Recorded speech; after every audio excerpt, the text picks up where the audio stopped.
Some people spend a lifetime believing the worst mistake they ever made can never be repaired. Simone believed that too.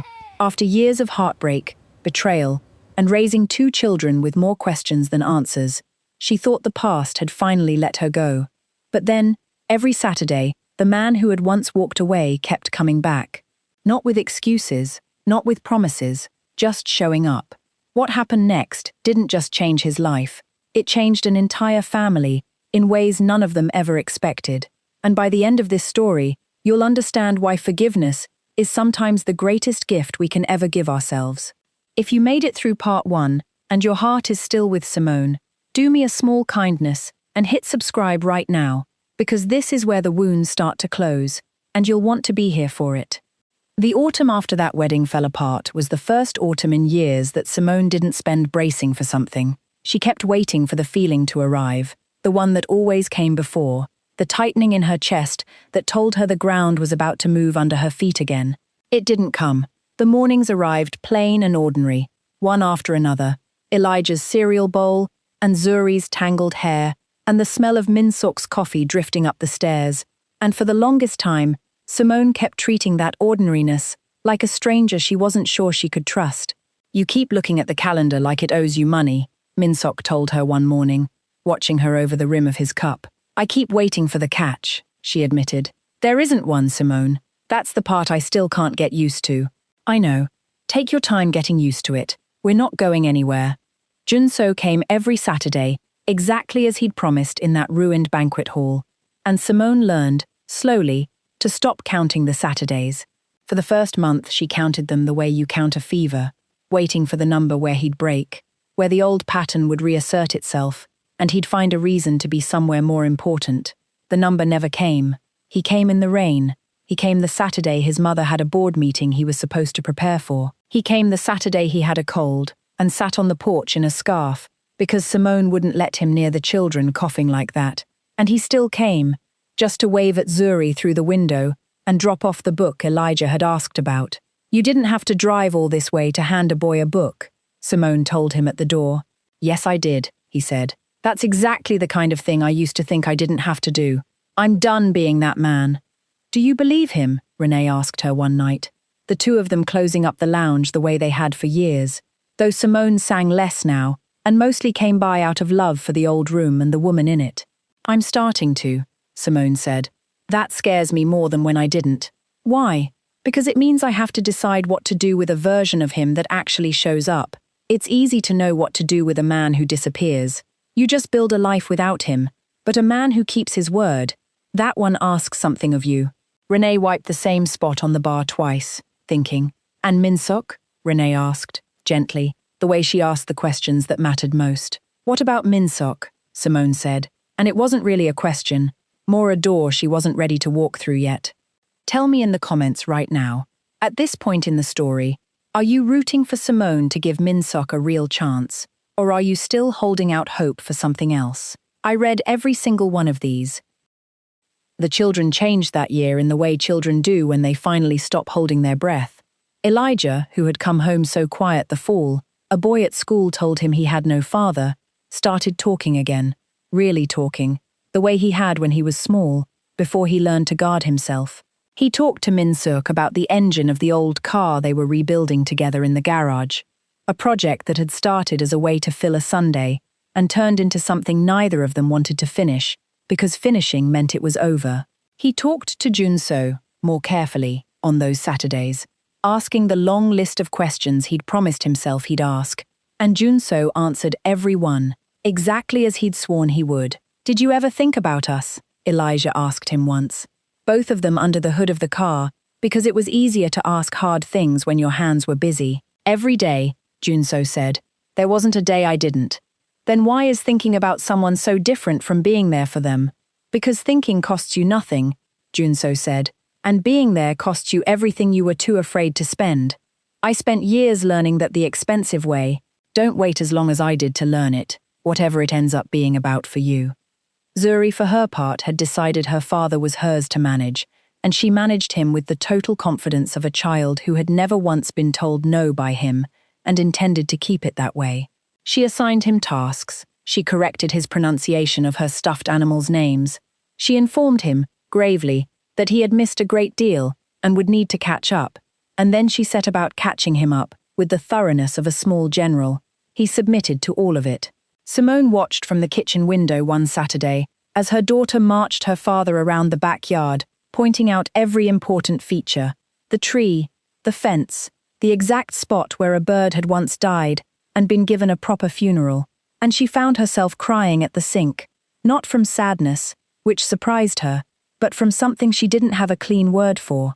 Relief, maybe, or grief for all the Saturdays that never happened, finally allowed to leave now that the real ones had come to take their place. Junso's mother, the woman from the driveway, the woman who had called Simone a name she never earned, kept her distance that whole first stretch, exactly as Simone had asked. But she wrote letters, not emails, not the short, impatient messages of a woman used to being obeyed. Real letters, in a careful hand that had clearly slowed down to write them, and she sent one every few weeks, and she never once asked for a reply. Simone read them all, and answered none for a long time. They were not the letters of a woman making excuses. That was the thing that undid Simone's guard. Eventually, more than any apology could have. The letters didn't explain. They didn't reframe. One of them said only, "I have been thinking about the navy dress you were wearing that night, the one with the careful repair along the seam. I noticed it, and I used it against you in my head. I decided a woman who had to repair her own dress was a woman who wanted my son's money. I have had a long time to understand that a woman who repairs her own dress is a woman who takes care of what she has. I was wrong about the dress, and I was wrong about you, and I am old enough now to know the difference between those two mistakes, and to be ashamed of both." "Why does she keep writing?" Elijah asked, finding one of the letters on the kitchen table.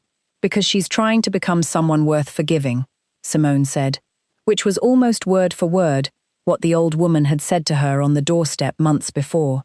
"And are you going to?" "I don't know yet. Forgiveness isn't a switch, baby. It's more like the car in the garage. You have to rebuild it one piece at a time, and some of the pieces are hard to find. If a line in this story has ever hit a little too close to home, you're not alone, and I'd love to know where you're watching from tonight. Drop your city in the comments. This next part is my favorite." It was Zuri who forced the question, the way the youngest often forces the questions the adults have been circling for years. She had been invited to a grandparents' day at school, the kind of thing schools do without thinking about the children for whom that phrase is complicated. And she came home and climbed into Simone's lap, too big for it now but doing it anyway, and asked, "Do I have a grandmother?" Simone was quiet for a long moment. "You have two, actually," she said finally. "Minsok's mother, who lives far away and sends you those packages at the New Year. And your father's mother. Where's she?" "Closer than you'd think," Simone said. "Can I meet her?" And Simone, who had said not yet for so long that the words had worn a groove in her, looked at her daughter's open, unafraid face and understood that her own caution had become a wall her children now had to climb, and that walls built to protect can outlive the danger they were built against by years. "Let me think about it," she said. And this time thinking about it meant something different than it used to. She set the terms herself, the way she had learned to set every term in her life since that driveway. Neutral ground, a public park, no drivers idling at the curb, no staff, no last names said louder than they needed to be.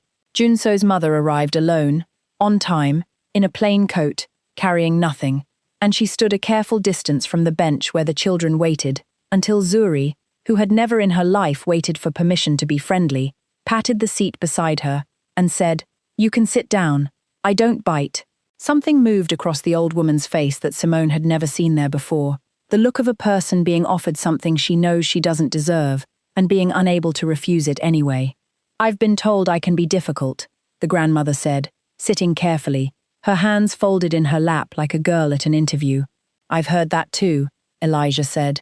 And there was a dangerous half-second where nobody knew if it was a joke, and then the old woman laughed, a short, surprised sound, like a bird startled out of a hedge, and the danger passed. "It's true," she admitted.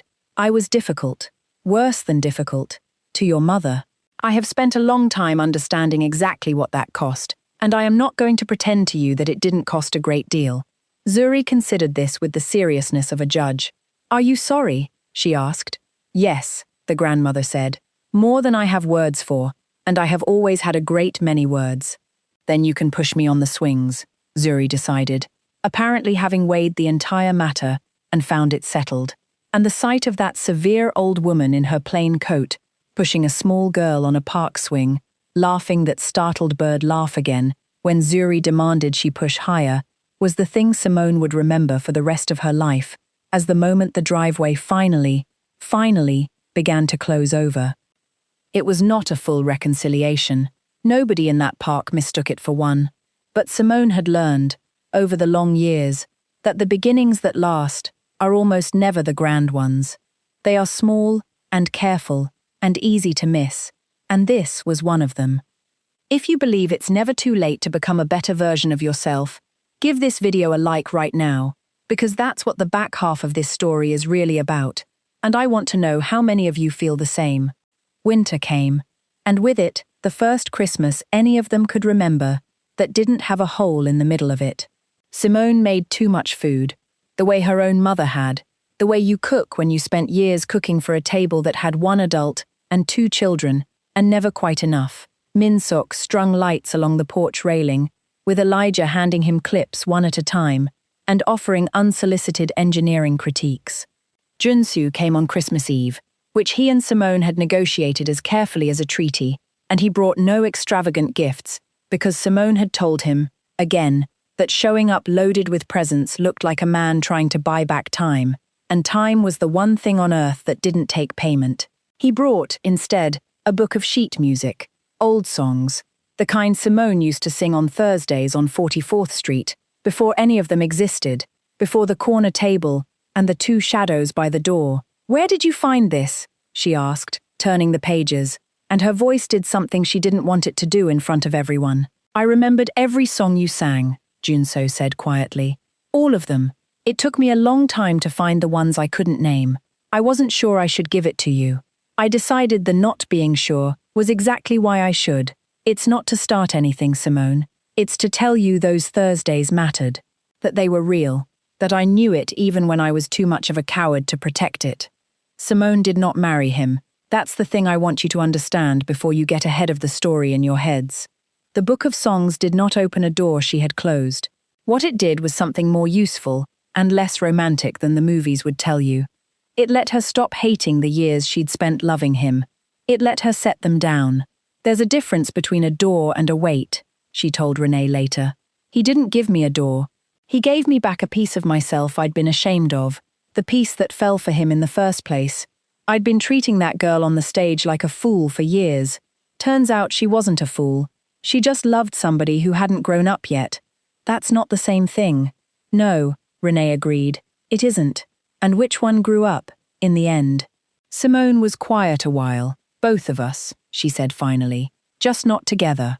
It was Minsuk who noticed the change in her before she noticed it herself, the way he had always noticed things about her, quietly, without announcing that he'd noticed, simply adjusting himself around what he saw.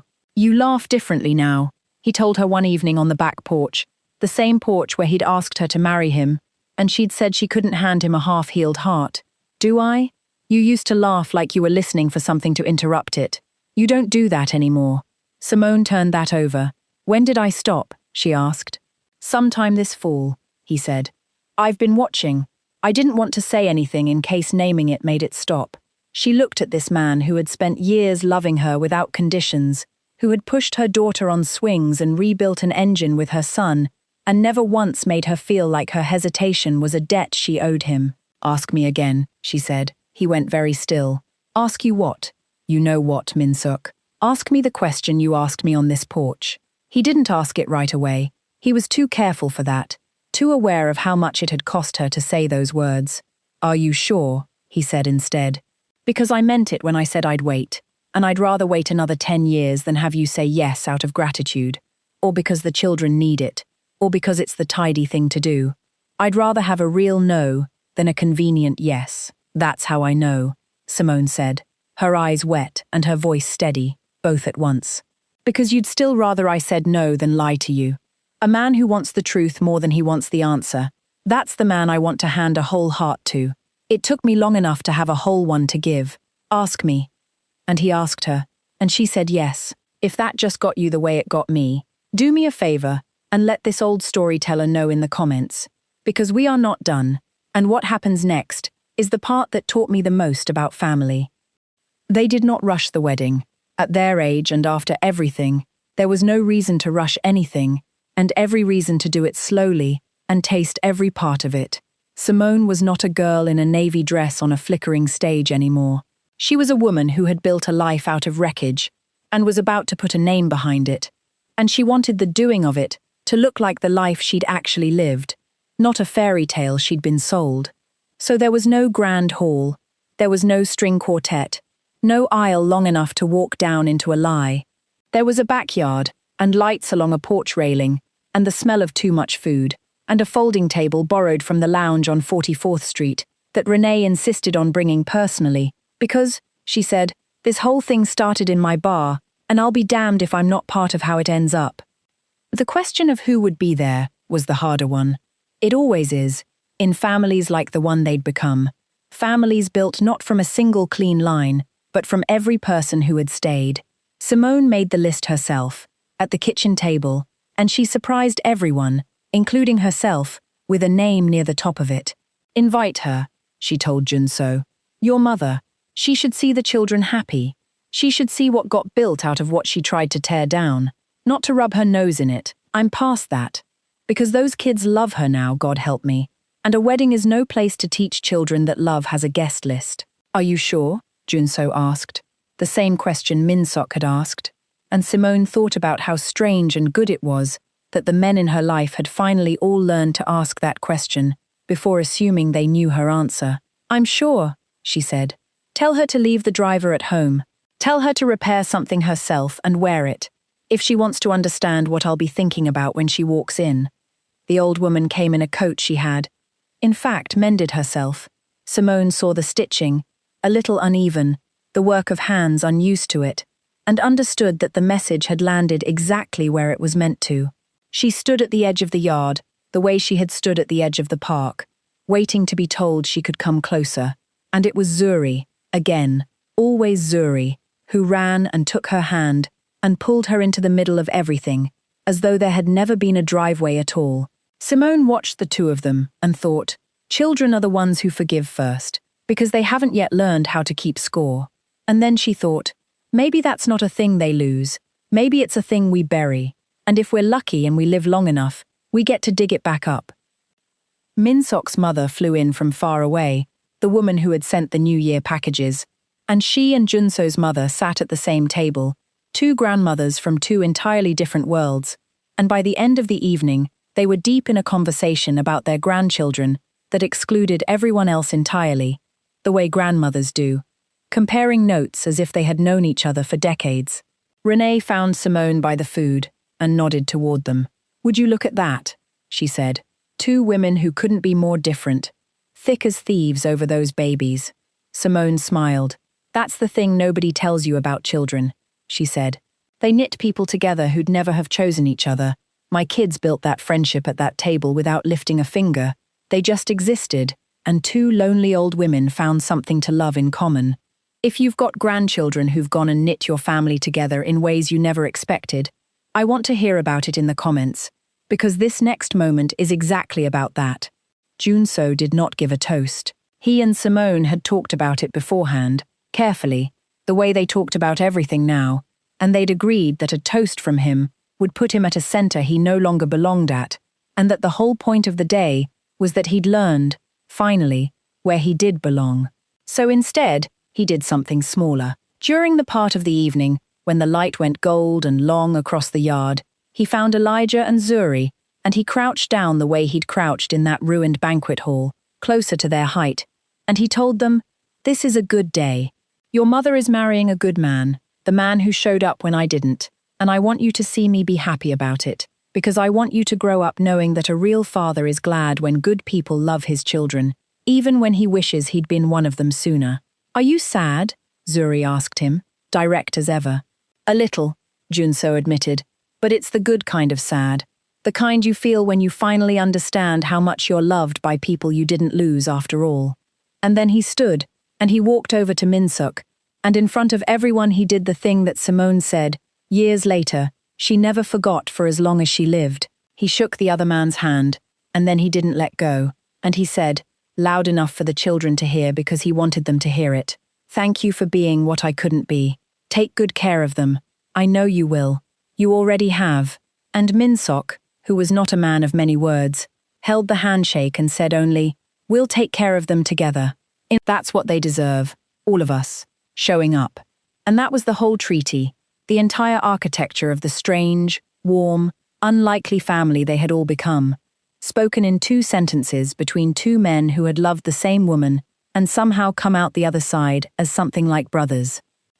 The grandmother, Junso's mother, the woman from the driveway, asked Simone for a moment alone near the end of the evening, and Simone, who a year before would have found a reason to say no, walked with her to the quiet edge of the yard. "I want to say something, and I want to say it badly," the old woman began, and then stopped, and Simone watched her struggle with words in a way she clearly wasn't used to. "I have spent my whole life being certain about people, about what they wanted, about who deserved what. I was certain about you in 30 seconds in a driveway, and I have spent years learning how wrong certainty can be. I don't have a grand speech. I just want you to know that when I watch those children run to me now, I know I did nothing to earn it, and I intend to spend whatever years I have left trying to. That's all. Thank you for letting me be here." Simone was quiet. Then she said something she had not planned to say, that surprised her as it came out. "I forgive you," she said. "Not because you've earned it. You're right that you're still earning it, and you'll be earning it a while yet. I forgive you because I'm tired of carrying it, and because my children love you, and because I finally have enough good things that I can afford to set the heavy one down." The old woman's eyes filled. "That," she said, "is a more generous thing than I would have done in your place." "Then be generous back," Simone said, "to the next person you're tempted to be certain about. That's how you pay me for it. Forgiveness like that is easier to admire than to do, and I know some of you are carrying something heavy right now. If this story is nudging you towards setting it down, subscribe and stay with me, because I make these for you." The years that came after were, by the standards of the story that made them possible, almost boring, and Simone came to understand that boring, for a woman who had spent years bracing for the ground to move, was the greatest luxury life had ever offered her. Minsuk finished the car in the garage with Elijah, and then they immediately started on a worse one, because the point had never been the car. Zuri grew from a small general into a tall, funny, ferociously kind girl, who had, between her father and her stepfather and her 2 grandmothers, more people showing up to her recitals than she quite knew what to do with, and who once told Simone, matter-of-factly, that she felt sorry for kids who only had 2 parents because they had so many fewer people to be loved by. Simone laughed until she cried at that, and then thought about it for weeks. Junso never missed a Saturday, not for years. His mother softened in the way that hard people sometimes do when they finally stop defending the fortress and discover the fields outside it were where the good things grew the whole time. She taught Zuri to make the difficult recipes from her own childhood, the ones she'd never had a daughter to pass them to. She sat in the back at Elijah's graduation, next to Minsuk's mother, the 2 of them crying and pretending they weren't. 2 grandmothers who had become, against every odd, genuine friends. And Renee closed the lounge on 44th Street eventually, when the building finally sold, and the last night it was open, Simone got up on that little stage one more time, under the spotlight that still flickered when the wiring got temperamental, and she sang the songs from the book Junso had found for her, and the whole strange family sat at the tables, both grandmothers, both fathers in their way, both children nearly grown, and Renee stood at the bar wiping a spot that didn't need wiping, crying openly this time, and not caring who saw. "Simone," Minsuk said to her on the drive home that night, the children asleep in the back the way they'd fallen asleep on a bench outside a hotel lounge a lifetime ago. "Yes. Do you ever think about that night I found you outside that building?" "All the time." "What do you think about?" "I think about how I said I didn't need charity," Simone said, "and how you said you hadn't offered any, that you'd offered a chair and a glass of water, and the charity part came later if I'd let it." Minsuk smiled at the road. "And did you ever let it?" "No," Simone said. "That's the thing. You never once made me take charity. You just kept offering the chair. Year after year, until I finally sat down. That's not charity, Minsuk. That's the other thing. The thing that doesn't trap anyone. He reached over and took her hand at a red light, the way he had 1,000 times, and neither of them said anything else. Because after everything, they'd both finally learned that the quiet was where the love lived. So that's how this family really started. Not on 44th Street, though that's where the music was. Not in a driveway, though that's where I learned how strong I was. It started the day I finally understood the difference between a man who wanted the truth more than the answer, and a man who wanted the easy answer more than me. It started the day I set the heavy thing down. It started, if I'm honest, the day a little girl who bites nobody patted a seat on a park bench and pulled a lonely old woman back into a family she'd tried to break. Because that little girl is the one who taught all us grown-ups how to forgive. You asked me if that was your grandfather, up there at the front of that ruined wedding all those years ago. Yes, that was him. And that man rebuilding the engine, the one you call Papa, he's your grandfather too. In every way that a person gets to choose, you get to have both. You come from people who took a very long time and a very hard road to learn how to love each other well. Don't you dare waste that. Learn it faster than we did. Set the heavy things down sooner. Show up.